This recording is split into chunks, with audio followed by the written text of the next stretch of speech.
अल्लाह तबारक ताला की ममिंग लौबा सोनबा हाइबसे थबक खुदिंगमक्ता अल्लाह रब्बुल इज्जतना बरकत पीनबी हाइबसे हदीस पाक की मफहूमनी अफब थबक खुदिंगमक तौबा मतमदा हौद्रिंगाई ममांगदा बिस्मिल्लाह हना सोनबा अल्लाह के ममिंग सोलगा थबक तो हौबा अल्लाह रब्बुल इज्जतना थबक तो बरकत लेहनगनी एनी थबक खुदिंगमक्ता इंशाअल्लाह दुना अल्लाह के ममिंग सोनबना अल्लाह ना पोतु से नबी अदुगी साथ अल्लाह रब्बुल इज्जत ना थबुक अदु सोइदना माय पाखले अल्लाह ना बरकत लेहली हाइबसी असेंगमक्की फोंगलब वफमने मसिगी मतांगदा आई मयामदा मसी अल्लाह के ममिंग सोनबना अल्लाह ना कयागी मतिक यामना बरकत लेहली हाइबा अदुगी मतांगदा आई तेंतकना वफम अमतंग वारी अमतंग मयामदा लीजगे मसी बोय कोई मुन्ना तामिनरगा आई कोई जो भी थबुक तव मतमदा अल्लाह के ममिंग सोलगा तौसेब इंशाअल्लाह खुंगंग अमदा युम अमा लेरमी यामना मनबा यामना सेगायरबा नोंग युबा अदुमलबा संगुमलबा पिकलबा युम अमा लेरमी इमुंग अदुदा नुपा अमा लेरमी नुपा अदुगी अंगांगसिंग अमसुंग मागी नुपी फैमिली पुन्ना लेमिनरमी नुपादो जंगल चलगा जंगल की सिंग यालगा मधुबो पुरागा बाजार द योनबगे थबुक सिमागे थबुक ओइरमे सिंग यानब नुपादो यामना थमोई सेंबा अमसुंग जो भी थबुक तव मतमदा अल्लाह की ममिंग लौरगा बिस्मिल्लाह से अदुम सोलगा तव नुपा मने मागसे महागना बिस्मिल्लाह सोलगा थबुक खुदिंग मक्तवी अदुगा अल्लाह रब्बुल इज्जत महागोंदगी सबर की इम्तिहान परखा अमा लौबगी मतम हाइबदु महागोंद ओइरबा जातने माकी इमुंग अदुदा मागना जंगलदगी सिंग यालुरबा मतुंगदा मदुरगी फंगक पैसा खरा अदुना करिगुम मतमना फंगई करिगुम मतमना फंगकते फंगागने इमुंग अदुगी चाना थकनबा खरा मबुक थन्ना चाबा ngamlami फंगक्त्रे पुन्ना चाक चारा सिटमिन्नरमी मागी मचासिंग अमसुंग मागी नुपीसिंग अदुना मांगोंदा मतम चुप्पदा नोकना बिरम्मी नंगना बिस्मिल्लाह ता सुम सोले अल्लाह के ममिंग ता सुम लौई पोतना नोंगमता पुजल्लक्ते अदुगा करीनो नंगना तौरबजे अखोइबो पिचर रोइगे पिथा रोइगे हाइरब्रा हैना मागी नुपी अमसुंग मचासिंग अदुना मांगोंदा हाइरम्मी मांगना मतम चुप्पदा अल्लाह दा तुमक थाजरमी अल्लाह दुनिया पुन्ना जोपी थापीरिबनी अल्लाह नंगसी नत्रगजो हयेंग सोइदना आइगे माई पाखनगनी अदुना आई अल्लाह दा थाजबा थादोकपा यादे अदुगा आइना तौरिबा अमल बिस्मिल्लाह थबुक खुदिंगमक्ता बिस्मिल्लाहिर रहमानिर रहीम सोलगा तौरिबा थबुक खुदिंगमक सिंग असे आई थादोकपा सुक्या यादे हाइना मागे थमोइदा खल्ले नोंगमा महागना जंगल सिंग यानबा चलमी सिंग यानबा चतपा मतमदा महागना सिंग असे यानिंगाइगिदमक्तने हाइना होटनरे अचौबा उपाम्बी पाम्बी अमने अचौबा उपाम्बी पाम्बी अदु सिंग यानबा नुपा अदुने याले निमित कयानि चंगना याले अदुगा मदु जोलदि बाजारदा करा पैसा फंगनी हाइना खल्लगा मदु यानो मतमदा अल्लाह दगी अस्मान के मथक्ता मांगना यंखल्लगा बिस्मिल्लाहिर रहमानिर रहीम हाइना सोलगा मांगना यालेबा याले यानो मतम मदुदा महागना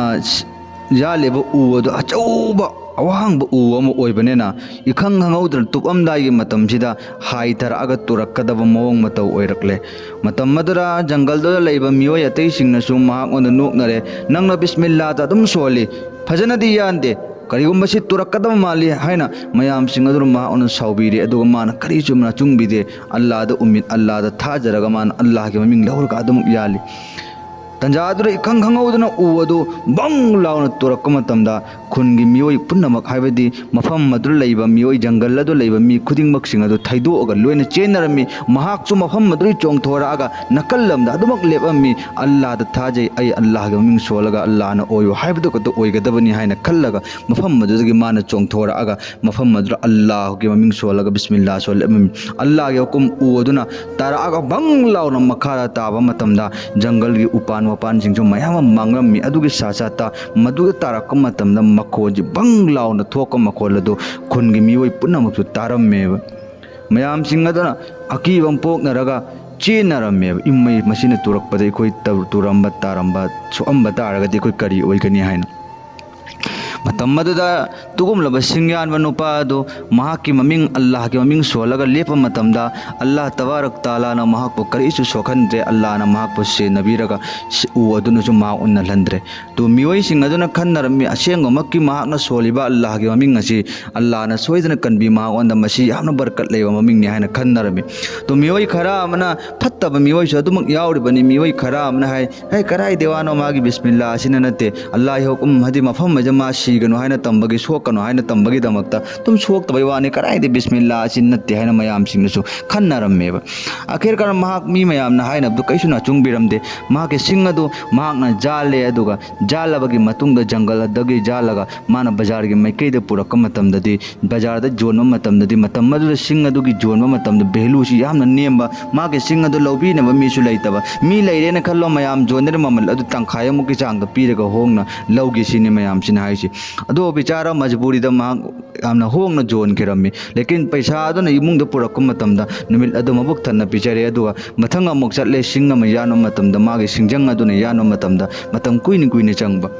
ꯑꯗꯣ ꯃꯊꯪꯒꯤ ꯑꯃꯨꯛ ꯆꯥꯅꯤꯡꯉꯥꯏ ꯂꯩꯔꯛꯇ꯭ꯔꯕ ꯃꯇꯝꯗ ꯃꯥꯅ ꯃꯌꯨꯝꯒꯤ ꯃꯥꯏꯀꯩꯗ ꯍꯜꯂꯛꯑꯦ ꯍꯜꯂꯛꯄ ꯃꯇꯝꯗ ꯆꯥꯅꯤꯡꯉꯥꯏꯒꯤ ꯊꯣꯡꯅꯤꯡꯉꯥꯏꯒꯤꯗꯨ ꯃꯥꯅ ꯄꯨꯔꯛꯇ꯭ꯔꯕꯅꯤꯅ ꯂꯩꯇ꯭ꯔꯦꯕ ꯂꯩꯇꯕ ꯃꯇꯝꯗ ꯃꯥꯒꯤ ꯃꯆꯥꯁꯤꯡ ꯑꯗꯨꯅ ꯑꯃꯁꯨꯡ ꯃꯍꯥꯛꯀꯤ ꯅꯨꯄꯤ ꯑꯗꯨꯅ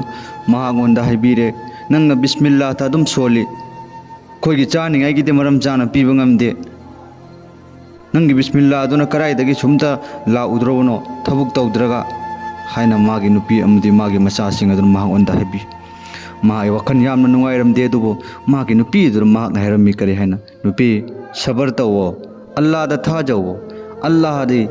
ꯂꯣꯏꯅꯃꯛ ꯉꯝꯕ ꯃꯄꯨꯅꯤ ꯑꯜꯂꯥꯍꯅ ꯉꯁꯤ ꯄꯤꯗ꯭ꯔꯒꯁꯨ ꯍꯌꯦꯡꯗꯤ ꯁꯣꯏꯗꯅ ꯑꯜꯂꯥꯍꯅ ꯄꯤꯒꯅꯤꯅꯦ ꯑꯜꯂꯥꯍꯗ ꯊꯥꯖꯧ ꯑꯜꯂꯥꯍꯅ ꯑꯩꯈꯣꯏꯗꯒꯤ ꯁꯕꯔꯒꯤ ꯏꯝꯇꯤꯍꯥꯟ ꯄꯔꯈꯥ ꯂꯧꯔꯤꯕꯅꯤ ꯍꯥꯏꯅ ꯃꯍꯥꯛꯀꯤ ꯅꯨꯄꯤ ꯑꯗꯨ ꯍꯥꯏꯔꯝꯃꯤ ꯅꯨꯄꯤ ꯑꯗꯨꯁꯨ ꯁꯥꯎꯔꯝꯃꯤ ꯁꯣꯝꯗ ꯆꯥꯅꯤꯡꯉꯥꯏ ꯃꯆꯥꯁꯤꯡ ꯑꯗꯨꯒꯤ ꯄꯤꯖꯅꯤꯡꯉꯥꯏꯒꯤ ꯂꯩꯔꯛꯇꯕ ꯑꯃꯁꯨꯡ ꯅꯨꯄꯤ ꯑꯗꯨꯒꯤ ꯃꯕꯨꯛ ꯊꯜꯂꯛꯇꯕ ꯑꯗꯨꯒꯤ ꯃꯑꯣꯡ ꯑꯗꯨ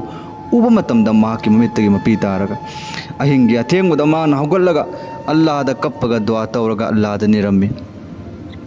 ꯃꯗꯨꯒꯤ ꯃꯇꯨꯡꯗ ꯃꯥꯅ ꯑꯜꯂꯥꯍꯗ ꯊꯥꯖꯩ ꯑꯜꯂꯥꯍ ꯅꯪꯅ ꯄꯤꯖꯕꯁꯨ ꯄꯤꯊꯛꯇꯕꯁꯨ ꯂꯣꯏꯅꯃꯛ ꯅꯪꯒꯤ ꯅꯈꯨꯠꯇ ꯂꯩꯔꯤꯕꯅꯤ ꯌꯥ ꯑꯜꯂꯥꯍ ꯑꯩ ꯃꯤ ꯃꯌꯥꯝꯅ ꯍꯥꯏꯅꯤꯡꯕ ꯀꯌꯥ ꯍꯥꯏꯅꯔꯁꯨ ꯑꯩꯒꯤ ꯊꯃꯣꯏꯗ ꯀꯔꯤꯁꯨ ꯆꯪꯗꯦ ꯅꯍꯥꯛꯅ ꯖꯣ ꯇꯧꯔꯛꯄꯗꯣ ꯑꯩ ꯔꯥꯖꯤꯅꯤ ꯂꯦꯀꯤꯟ ꯅꯪ ꯑꯩꯒꯤ ꯊꯕꯛ ꯖꯣꯕꯤ ꯇꯧꯕ ꯃꯇꯝꯗ ꯌꯥ ꯑꯜꯂꯥꯍ ꯅꯍꯥꯛꯀꯤ ꯅꯃꯤꯡ ꯂꯧꯔꯒ ꯇꯧꯕꯁꯤꯃꯗꯤ ꯑꯩ ꯁꯨꯛꯊꯥ ꯊꯥꯗꯣꯛꯑꯣꯏ ꯍꯥꯏꯔꯒ ꯃꯥꯅ ꯑꯜꯂꯥꯍꯗ ꯀꯞꯄꯒ ꯑꯍꯤꯡꯒꯤ ꯑꯃꯝꯕꯗ ꯑꯊꯦꯡꯕꯗ ꯗꯨઆ ꯇꯧꯔꯦ ꯅꯣꯡꯉꯥꯜꯂꯦ ꯅꯣꯡꯉꯥꯜꯂꯕ ꯃꯇꯨꯡꯗ ꯏꯃꯨꯡꯒꯤ ꯃꯆꯥꯁꯤꯡ ꯑꯗꯨꯅ ꯆꯥꯅꯤꯡꯉꯥꯏ ꯂꯩꯇꯕꯒꯤ ꯃꯩꯁꯥ ꯑꯃꯁꯨꯡ ꯏꯃꯨꯡ ꯑꯗꯨꯗ ꯂꯩꯇꯕꯒꯤ ꯑꯃꯁꯨꯡ ꯀꯔꯥꯏꯗꯒꯤ ꯁꯤꯡ ꯌꯥꯜꯂꯔꯒ ꯀꯔꯝꯅ ꯌꯥꯜꯂꯒ ꯐꯪꯒꯗ꯭ꯔꯕꯅꯣ ꯍꯥꯏꯕꯒꯤ ꯑꯋꯥꯕ ꯑꯃꯒ ꯂꯣꯏꯅꯅ ꯃꯍꯥꯛꯀꯤ ꯃꯌꯨꯝꯗꯒꯤ ꯊꯣꯛꯑꯦ ꯑꯗꯨꯒ ꯑꯁꯃꯥꯟꯒꯤ ꯃꯊꯛꯇ ꯌꯦꯡꯈꯠꯂꯒ ꯉꯁꯥꯏ ꯃꯥꯒꯤ ꯑꯐꯕ ꯑꯗꯨꯒꯨꯝꯂꯕ ꯁꯤꯐꯠ ꯑꯗꯨꯒꯤ ꯒꯨꯜ ꯑꯗꯨꯒꯤ ꯂꯣꯏꯅꯅ ꯃꯍꯥꯛꯅ ꯃꯌꯨꯝꯗꯒꯤ ꯊꯣꯛꯄꯒ ꯑꯜꯂꯥꯍꯒꯤ ꯃꯃꯤꯡ ꯕꯤꯁꯃꯤꯜꯂꯥ ꯁꯣꯜꯂꯒ ꯃꯍꯥꯛꯅ ꯊꯣꯛꯂꯛꯑꯦ ꯊꯣꯛꯂꯛꯑꯒ ꯖꯪꯒꯜꯗ ꯃꯍꯥꯛꯅ ꯂꯥꯛꯄ ꯃꯇꯝꯗꯁꯨ ꯖꯪꯒꯜꯒꯤ ꯃꯤꯑꯣꯏ ꯄꯨꯝꯅꯃꯛꯁꯤꯡ ꯑꯗꯨꯅ ꯑꯉꯥꯡꯁꯤꯡ ꯑꯍꯟꯁꯤꯡ ꯂꯣꯏꯅꯃꯛꯅ ꯃꯍꯥꯛꯉꯣꯟꯗ ꯅꯣꯛꯅꯕꯤꯌꯦꯕ ꯌꯦꯡꯉꯣ ꯑꯗꯣ ꯃꯌꯨꯝꯗꯅ ꯃꯆꯥꯁꯤꯡ ꯑꯁꯤ ꯄꯤꯖꯅꯤꯡꯉꯥꯏ ꯄꯤꯊꯛꯅꯤꯡꯉꯥꯏ ꯂꯩꯇꯦ ꯃꯕꯨꯛ ꯐꯥꯎ ꯊꯟꯅ ꯄꯤꯖꯕ ꯉꯝꯗꯕ ꯃꯥꯅ ꯁꯤꯗ ꯕꯤꯁꯃꯤꯜꯂꯥ ꯕꯤꯁꯃꯤꯜꯂꯥꯇ ꯑꯗꯨꯝ ꯃꯑꯣꯡ ꯑꯗꯨꯝ ꯂꯧꯔꯒ ꯂꯩ ꯑꯗꯨꯅ ꯃꯥꯁꯤ ꯌꯦꯡꯉꯣ ꯌꯦꯡꯉꯣ ꯍꯥꯏꯅ ꯃꯌꯥꯝ ꯄꯨꯝꯅꯃꯛ ꯅꯣꯛꯅꯕꯤ ꯃꯥ ꯀꯔꯤꯁꯨ ꯈꯨꯝꯗꯦ ꯑꯗꯨꯒ ꯖꯪꯒꯜꯒꯤ ꯃꯥꯏꯀꯩꯗ ꯂꯥꯛꯑꯦ ꯑꯗꯨꯒ ꯋꯥꯈꯜ ꯅꯨꯡꯉꯥꯏꯇ ꯃꯥꯅ ꯖꯪꯒꯜꯒꯤ ꯃꯥꯏꯀꯩꯗ ꯂꯥꯛꯑꯒ ꯐꯝꯃꯒ ꯁꯨꯝ ꯂꯩꯔꯒ ꯐꯝꯃꯒ ꯂꯩꯔꯦ ꯃꯥꯁꯤ ꯍꯧꯒꯠꯂꯦ ꯑꯗꯨꯒ ꯑꯃꯨꯛꯀ ꯑꯜꯂꯥꯍꯒꯤ ꯃꯃꯤꯡ ꯁꯣꯜꯂꯒ ꯃꯥ ꯀꯗꯥꯏꯗꯒꯤꯅꯣ ꯌꯥꯟꯗ꯭ꯔꯁꯤ ꯍꯥꯏꯅ ꯃꯥꯅ ꯈꯜꯂꯒ ꯖꯪꯒꯜꯒꯤ ꯃꯥꯏꯀꯩꯗ ꯂꯥꯛꯄ ꯃꯇꯝꯗ ꯃꯥꯒꯤ ꯃꯃꯥꯡꯗ ꯃꯨꯁꯥꯐꯤꯔ ꯅꯨꯄꯥ ꯑꯃ ꯐꯝꯃꯒ ꯎꯏ ꯃꯥꯅ ꯃꯨꯁꯥꯐꯤꯔ ꯅꯨꯄꯥ ꯑꯃ ꯐꯝꯃꯒ ꯎꯕ ꯑꯗꯨ ꯃꯥꯅ ꯃꯅꯥꯛꯇ ꯆꯪꯁꯤꯜꯂꯒ ꯃꯥꯅ ꯁꯂꯥꯝ ꯇꯧꯏ ꯑꯁꯁꯂꯥꯃꯨ ꯑꯂꯩꯀꯨꯝ ꯍꯥꯏꯅ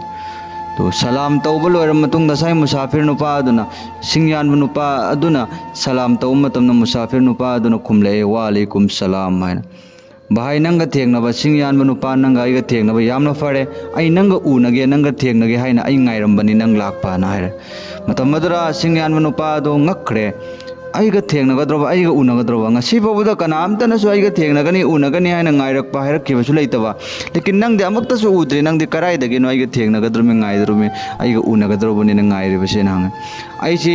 lam malappadagi lakpani lam koiboina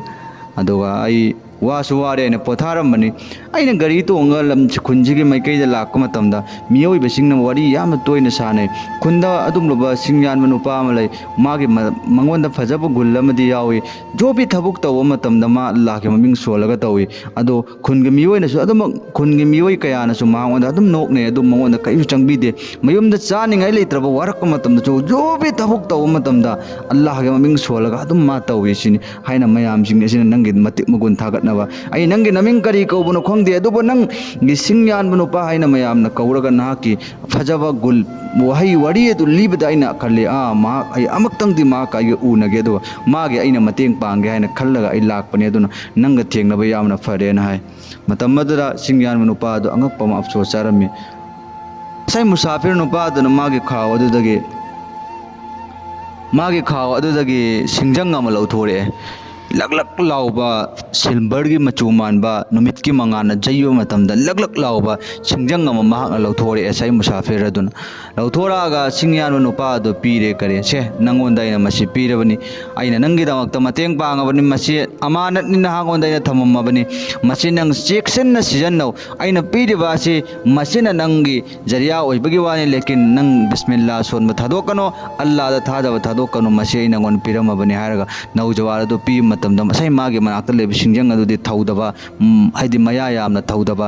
मरम जादबा ओइबा अदो हजिकि सिंजंग अदु पीरक मतमदा माना लौदि लौनिंगदवा अदुबो माके मुसाफिर अदुना नमदना महागोंदा हाइबा अदुगि मरमदे हो फरे आई नंगना पिराबनेना आई लौरगे हाइरे अदुगा मांगना सिंजंग अदु लहौरे अदुगा मखोय अनि वरी सारे फरे नंग आई चलगे नंग लेहौरो सिंजंग दु नंग फजना सेनो को मांगनगनो आई नंग ngोंदा आइना अमानत ओइना पिरमबनी हाइरगा माना सिंजंग अदु सिंगयानबा उ यानबा सिंजंग अदु मा लहौरे अदुगा माकी मिट की मांगदे दमक चतख्रे अदु लैखिद्रे उरक्त्रे अदुगी मतुंगना मागी सिंजंग अथौबा लगलग लाव नुमित की मंगाना लैब जैब मतमदा लगलग लावबा तुगुमलबा सिंजंग अदु महांगना लौखटले अदुगा बिस्मिल्लाहिर रहमानिर रहीम हाइना सोलगा महांगना सिंग अदु जानबा हौबा मतमददि मागे थमोइदा खल्ली या अल्लाह आइना ngasi यालेबा सिंजंग ngasiना नते को आइना ngasi यानगद्रोसी लेकिन नंगना ओयो हाइबदो अदु खक्तने ओइगदबा अल्लाह आइना नंगी नमिंग सोली नंगी नमिंग असकी बरकतगी नंगी बरकत तगी रहमत तगी अइंगोंदा लोइना बरकत लेहनबियो हाइना अल्लाह के ममिंग सोलगा हौरगा माना सिंजंग जी यानो मतमददि असai माना सिंगमा ओमा यानो मतम मित कयानि जंगमबादो हौके सिंजंग अदु मोन पिरमबा मतुंगदा माना हेक्ता यानो मतमददि अल्लाह के हुकुम सिंजंग अदुना थाबा मतमदने हेक्ता जटलाउ तुप्पा अमक अनिरक एते यानदा सिंगजे अमा लोइबा अदुदि मागे थमोइदा खल्ले अल्लाह नहाक ngasi अइंगोंदा बरकत पीना बिरे अल्लाह दो सिंजंग ngasiना करिजो ओइहनबा ngamba natteko nahakki naming amdu nangi बरकत na nangi sifat nangi magun na nangi tauba ngambana loina mak oihanbani singjang ngasiना natte ya Allah I singjang ga karigum ambo thajade haina mana bismillah sola sola yanba Allah ge hukum nong numit kayani singama yanna bo hotna changamba do lekin haptam pung khara wadi wai warsu potha mana singjang adugi बरकत tagi adugi jariya dagi sing mayamam jale दुगा हम जालबनेना बाजार के मैकेद माना गड़ी हाबगा हाबदी थेला हाबगा माने चिंगगा zone चत मतमदा बाजार के मी कोई चिंगक नखरे इमै मंगारांग ता निमित कयाने के अपट पापम सिंग यालगा ngamboi ngamdoi पुरकपनी ngसीदी फजा फजा सिंग मीने उबदे हक्ता पांबा फजा सिंग पोला ए हेची नुपा जी कराई देनो हैना मयाम सिंग सिंगक नरमेव अदो मागी सिंग अदो बाजार द जोन मतम मयाम दगी इफा फजारबनेना माना बिस्मिल्लाह सोले अदो बाजार द चंगजलगा सिंग अदो जोन मतम मयाम सिंग अदो मागे सिंग अदो तो ओमजन नरगा मागे सिंग फजा उ अदु लैरेबा मयाम सिंग अदुन तो लैब मतमदा मयाम सिंग सि ngaknarame asum tawdana numit adudi mana paisa mayam am phangabnena Allah na barkat pirabnena mayumgi macha sing nawagi nupi sing adugi chana thaknaba chinja Allah na awat pamar amata lehendana marang kaina thongaga numit adu mabuk tanna chaminna matamda mage thamoi da harawe Allah da shukara da tawre adu mamit ge pi taraga mage mamit ge pi tare adu mabuk ning sibagi natte Allah ge shukar ada ge da makta pi ta mamit ge pi tare adu ya Allah nahak na ngasi da aigi bismillah nahak ke naming suan ba adu ge barkat tagi nahak na ingonda nangi maikai dagi nangi khazana dagi ingonda jariya ma pine biri ko haina Allah da shukar ada tawraga man hairami asum tawduna ma ke sum chatlaga singje mayam maram cha sing mayam phala bajar da purak pasida khungi mioi sing phattaba mi chom dum yauri bani mayam sing asina kalak nare ma ngonda karena kano sigi singyan nupa si ngarang tangayri nahan tangayri singyan da jon misit taba apat pa pum purak pani karai di no mana phaja phaja sing ikoi ni yan bangam daba ikoi na purak pangam daba phaja phaja purak ibisi karai di no mayam sing nare matam da khun gi mioi sing aduna kal ha mahak ti manakta musafir am la aga singjang am piram me ba singjang ase masi singjang ase jadu yaw ba masi yamna sathi ba singjang ni masi gi ma gi hane singjang du natte asi sina oigadabani haina khallaga haine मागी सिंजंग असिना माले दुना मयाम ची तुमिन्ना मुनु मुनु सोनरे गावगे फत्तबा मियोइ चिंग खोंगंगी मियोइ चिंग दुना अहिंग या थेंगबा अमंबा अमदा मकोइ तुमिन्ना लुम्मे दोग सिंगयान बनुपा दोग yum मदुदा ममलबा अहिंगी अथेंगबा अहिंग the मकोइ चिंग दु मी मयाम मानरे दोग अइकोइ सुने सिंग फजबा जब यानिंग बतारगे माइ सिंजंग असिनानि अदुना माइ सिंजंग असे हुराल असे हार मयाम जे हाइनरे दोग मागी अहिंग अथेंगबा तुमिन्ना चंगले दोग मागी सिंजंग अदु हुराले सोमदना नोंगाल आबा मतमदा सिंगयान बनुपा अदुना सिंगयान मजतके सिंजंग येंगो मतमदा लेरमद्रब हुरान खरबनेना मदु मयाम सिंग हुरा लेबा मयाम सिंग अदु जंगल चले दुगा मा खोइसो सिंगयाल असे हाइना खल्लगा मकोइना ना बिस्मिल्लाह सोंदबदा अल्लाह योमिंग याउदबिदा सिंग दुदि यानबा अदो अदुम नॉर्मल दा चंगो यादबा चंगदि चंगा सु तुप होइतेर तुपदबा अदो अनिरक सुबा याले तुपो यादे दम नॉर्मल अहोमरक सुबा सिंगदुगा उदु अदुगी सिंजंगदुगा उदु याननिंगाइ दमक्तने था मतमदे सिंजंगदु मया ताखरबो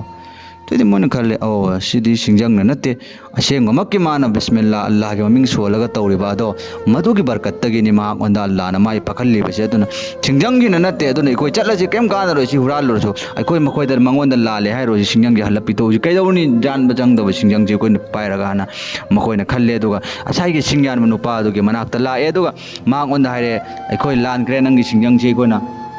हुरालगा पुरुबने अदुबो सिंजंग हिना ओइरमद्रे नंग इकोइदि सिंजंग सिना खनब्र फजबा उबदा मोंग ताब सिंजंग असि इकोइ सिना नि खल्लगा पुरुबने अदु ओइरमद्रे इकोइ लाले हाय मतमदा मा नोफे तौरगा चलो करिसु काइते नकोइना लाले हाय तारगदि अल्लाह ना फबो बंदाना लाले हायबदा कोगा आइना दि कैदबे को इद्रोबना हायरगा माना मयाम अदु हायरि भाई साहब सिंजंग असिना नते पोलम अमा बौना दुनियादा ओहन मंगम बा अमा फौ लेते अल्लाह ना लोइना ओहन बनी आइना ngasi सिंग मयाम यान मंगम बिबासि नकोइना सिंजंग असिना नि हायना खनबगी वानी लेकिन सिंजंग असिना नते अल्लाह रब्बुल इज्जत की ममिंग सोलगा अल्लाह की ममिंग लोइना रगा इन तौबा अदुदा अल्लाह ना मासिगी जरिया ओहनबनी अदुना नकोइना याना मतमदि अल्लाह की ममिंग सोलगा यालमोय मदुननि अदुना आइना ngasi जान मतमदा माइ पाइबा अल्लाह ना इंगोंदा बरकत पिहल्लिबा असि सिंजंग असिन नते अल्लाह की हुकुमना अल्लाह की रहमतना आइगी बिस्मिल्लाह अदुगी बरकत तकिनेन हाये असोम तौदना मयाम सिंग अदु लाले दो मयाम सिंग खुनगी मियोइ सिंग थमोइदा खन्नरमे सि मिसि सुमेन तौबनी मागी सिंजंग असिगी नते हाना मगोइ इज्जत खरा सु लेरमे खरा अमसु माग यादब लेरमे तो नोंगमा जंगल सिंग जान मा चत मतमदा सिंग असि यालेंगाइ गे मरख इखंग खंगौदब सोनामी अमा नोंसिल अकनबा मलाए माना यालेब सिंग अदु बोक लाउन तुरक मतमदा सिंग अदुगी लेबाक अदु बोक लाउन तुरक मतमदा लेबाक अदु सु याउन तुरे एने उ अदु तुरक मतमदा मदुदगी खजाना सनागो मलुपागो मखरा थोगले एने थोगलक मतमदा खुनगी सिंग यानो लाक मियोइ सिंग अदु लोइन कीनरबिन लुम लुम लोइन नेमे नोंसि तु कन्ना लाकनेना मा करिसु किबिदे अल्लाह गे ममिंग सोला मा अदुम फम्मगा शांति ले मा ओन करिसु अल्लाह ना सोखन बयोन दे करिगी माना अल्लाह का थाजरगा अल्लाह के ममिंग सोनबा अदुगी बरकत्तगी अदु कमायना तौय मतमदा अदुगी पोट के सिंग अदुगी उ अदुना ताकिबा मतमदा मदुदगी छना लुपा थोकपसिदे मयाम सिंग कलकना इस मुन मादि फंग्रेन तो माना सना लुपा अदु लौखटलबा मतुंगदा माना मयुमदा पुतबिदा लैता लायरबा मदि साबदा मदा सादा नत्र यति मिस्किन जिंग लोइन येतो माना मयुमदा अम्बा पुतेबा कलक्तेबा मंगोंदा अदुगी मिहौ याउदेबा अल्लाह ने इंगोंदा खरा पीरिबसि सिना काफीनेन खल्ले अदो खुनगी मियोइ सिंग अजन कलक्नरे इस मादि सुमेन तौबनी मादि मचिन थीबनी मादि हुरान बनी अदुनी अदाने मयाम सि लोइन ngaknare मुनु मुनु सोनरा मासि बदनाम तौनी होतनरे अरोइबदा खुनगी मियोइ सिंग असि पिचार फामिनरे अदुगा पिचार तौरे हजकी नुपा सिंगयान नुपा जे कौरे नंग ना चाइ सना पुरकिबदु कराइनो नंग हुराले मे चुमरा खोटपाना मैम हाइरे तंजादु दा साइ महाक ओंदा मुसाफिरम लागा सिंगंग पिरम नुपा दु लाकलामे मतमदुना माना हाइ करेना सिंगंग न पाइरबे सिंगंग दु हुरान बेनाइ चुमरा नंग हायो मयाम न मोंदा बदनाम तौरे मे माना हाइरे आई हुरान बनते ना नंग हुरान बनते दि गवा कराइनो हाइरो हुरान बनते दि कमे खंगद्रो माय असै मंगोंदा सिंगंग पिरम नुपा दु लाए दु नुपा दु हंगे अना पाइरब सिंजंग असे सिंगयान नुपादुना हाय माना पिरमबने हाय मतमदो मुसाफिर अदुना हंगे अदुनबा गावगी मियोइसिंग अदुना ने चुमरा नाहकना मंगोद सिंजंग पिरमी बाइबसे नतगना नांग ओंदगी सिंजंग जे हुरान क्रिमे जे चुमरा हाइना हंगी मतमदा मा तुमिन्ना लैरे अदुगा सिंजान नुपा दुगा मेकैदि एंगे अदुगा हाइगे भाई साहब महाकना असेंग हुरानबा मी अमा कलक्पा मी हौबा ओइबा तारगदि महाकना जंगलदगी अल्लाह गे मैकैदगी खजाना सना लुपा फंगका पोलम सिंग अदो महाकना मयुमदा पुजल्लगा महाकि ओइरगा इना कुनबा अचौबा मी अमा ओइबा याबनी अदुबो महाकना मदु मयुमदा बो पुजंदबिदा मदुगी पोलम खुदिंग सना लुपा मानदौलत सिंग अदो लुपा लाख करोड़ कयागे पोलम सिंग अदुबो महाकना यतीम मिस्किन लैता लाइरबा कया सिंग महाकना येंथोई मदुना महाकना मयुमदा पुजनबगी मोता पुजंदबिदा मचिन ताकपदी महाकना मानदौलत सना लुपागी करिसु कलक्पा लैते महाक असे हुरानबा मी नते अइना महाक ओंदा पिरमिबनी अमानत की ओइना तौर परदा महाकना अइंगोंदगी सिंजंग अजे हुरान किबा नते हाइना मयाम अदुरा माना हायेबा मतम मदुरा मयाम सिंग अदुना हा चुम्मी असेंग मक्की महाकना असेंग हुरानबा अमसुं कलक्कुमी हौबोइ तारगदि महाकना अदुक याम सना लुपा फंगिबा पुलम सिंग अदो मयुमदा पुजल्लगा मा अचौबा मी इना कुनबा मी मु ओइबा याबनी अदो पुजंदबिदा महाकना बेति मिस्किन लैता लाइरबा सिंग पुथो यगा येन थो अमेबा अचिन ताकपदी चुम्मी महाक अजे हुरानबा नते मा अचुम्बा अमानत चुम्बा अफबा मी सिंगनि हाइना मयाम सिंग अदुना पिचार तौरमे अदु खुनगी मिओइ सिंग अदुना मयाम सिंग अदुना महाक ओंदा हुरानबनि हाइना बदनाम तो मी खुदिंगमक सिंग अदुना महाक ओंदा लालेना हाइजरे अदुगा चुम्मी नहाकी बिस्मिल्लाह अल्लाह गे ममिंग लौरगा सोनबा अदो मदुना अल्लाह ना नहाक ओंदा माइ पाखनबनि पोट अमा fauna my पाखनबा ngamde aduna ikoi punamak nahang onda lale harga mayam sing aduna lale haiba matam man no fet tawraga man haiki alhamdulillah nakoi na ingonda lale haiga dabna ai karisu nakoi da nungai tablaite allah da lale na haijo allah na ko pire de alhamdulillah ai ge mai ke de karisu leite na man hairami ado gaw gi mioi sing aduna khungang gi mioi punamak sing aduna maduri para matam birami ari gum pot mayam am leib tarasu ai koina allah gi maming lawraga thabuk to tawdaba taragadi madugi thabuk adugi karisu mai pak po oiroi aduna ai koi matam chubba अल्लाह के ममिंग लौरगा थबक खुदिमक तौसी हाइना मयाम की खुन की मियोय पुनमक सिंग अदुना पराव ओइना तमनरमेबा अइखोइसु जो भी थबक अमा तव मतमदा माइ पाक पाक्तबा अल्लाह ना जो भी ओयो हाइबदो अदुम ओइगनी लेकिन थबक दो तव मतमदा अल्लाह के ममिंग सोलगा अल्लाह के ममिंग लौरगा सोनबियो बिस्मिल्लाह सोलगा सोनबियो अल्लाह रब्बुल इज्जत सोइदना थबक तो माइ पाखनगनी तुंग कोइना चु मदुगी थबक तो माइ पाकपा अल्लाह ने याबो ओहनगनेबा इंशाअल्लाह बयान तबीर पुंग खुदिमकना वरी सि तबीरगा इंशाअल्लाह अइखो जो भी थबक तव मतमदा अल्लाह के ममिंग सोलगा तवना अल्लाह ना काना हल्ले हाइबसि अइखोइ थाजरगा अइखोइ जो भी थबक तव मतमदा अल्लाह के ममिंग लोची अइना ngasi हाइजरिबा लीजरिबा बयान नाचे वरी असि मसिना ताकनिंगबदि मयामदा अइ थदोकना हाइनिंगदे बस अल्लाह के ममिंग सोलगा तव थबक तो मधु अल्लाह ना सोइदना सवाब चु फंगनगनी अल्लाह ना सुयागनी अल्लाह ना सुयनगनी हाइबदु ताकनिंगबनी बयान तबीर पुंग खुदिमकना चैनल असे सब्सक्राइब तवबिरगा थंबियो अद मथंग थागलक मतम नोटिफिकेशन लागे कोइ पुन्ना अमतो एन तामिननिंगाइ दमकता इंशाअल्लाह हाइरबा असिदे कोइ म्याम पुन्ना अमल तौब ngamne topic pine hoise